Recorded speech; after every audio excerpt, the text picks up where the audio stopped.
The possible poisoning of two Russian exiles in Berlin is not an isolated incident.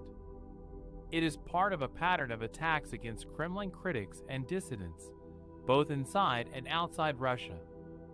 These attacks often involve the use of nerve agents, which are highly toxic chemicals that disrupt the nervous system and can cause death. One of the most prominent victims of such an attack was Alexei Navalny, the leader of the Russian opposition and a vocal critic of President Vladimir Putin.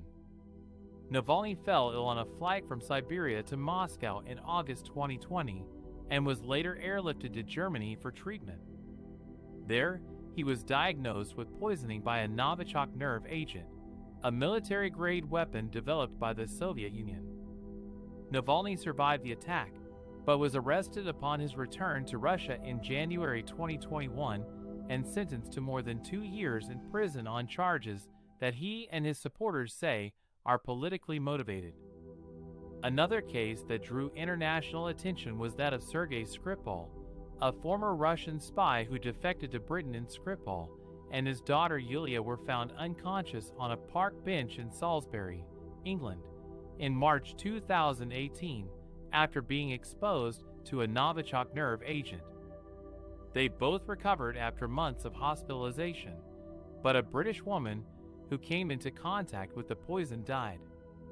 The UK government accused 2 Russian agents of carrying out the attack and expelled 23 Russian diplomats in response.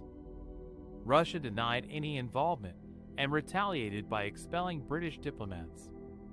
These attacks have strained the relations between Russia and Germany, as well as other Western countries that have condemned them as violations of international law and human rights. Germany has imposed sanctions on several Russian officials and entities over Navalny's poisoning and imprisonment, and has called for his release. Germany has also faced pressure from some of its allies to cancel or suspend a controversial pipeline project called Nord Stream 2, which would deliver natural gas from Russia to Germany under the Baltic Sea.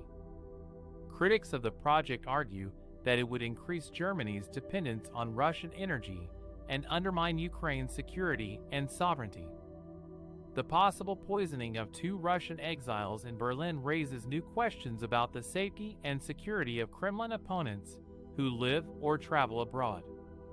It also adds to the growing tensions between Russia and Germany, which have diverging interests and values on many issues. The investigation into the incident is still ongoing, but it could have significant implications for the future of bilateral relations and regional stability.